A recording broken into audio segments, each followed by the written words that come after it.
The amnesty applications of Blessing Ninela's killers will only be heard late this year. This week, the killers of ANC lawyer Griffiths Mxenge were granted amnesty by the Truth Commission.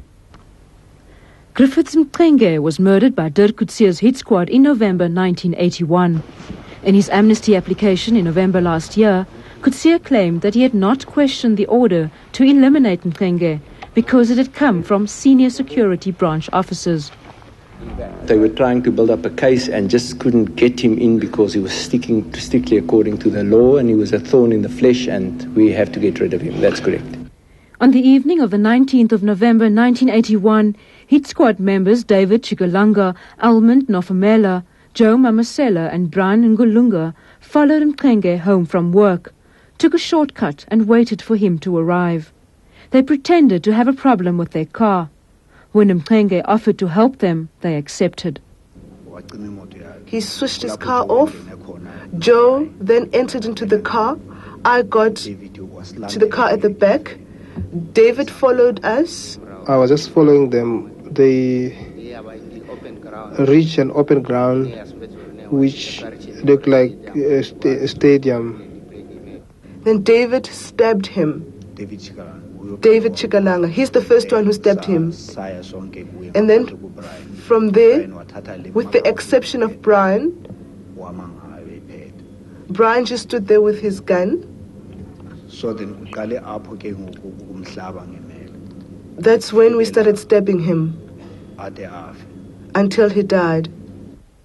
To make the assassination look like a robbery, Mxenge's car was driven to the Swazi border and set alight, along with some of his personal belongings.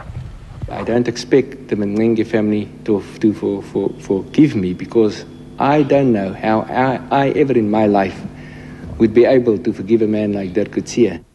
COETZEE, NOFOMELA and TSHIKALANGE were convicted of the murder of Griffiths Mxenge in the Durban High Court last month. This week, they were granted amnesty. The amnesty finding means they will no longer be liable for prosecution in respect of Mxenge's murder. The committee says that while there is some doubt about the identity of those who ordered COETZEE to kill Mxenge, they believed that it acted on the advice of one or more senior security branch members. They were also satisfied that none of the applicants knew Mxenge or had any reason to bring about his death before they were ordered to do so. The outcome of other crimes for which the three want amnesty will be decided later. In 1993, right-wingers Leon Vroneman and Pieter HARMSE, both members of the Boereweerstandsbeweging, placed a bomb in an Indian-owned shopping complex at Bronkhorstspruit in Gauteng. One policeman was killed and another injured today when a powerful bomb rocked a shopping complex in the Transvaal town of Bronkhorstspruit.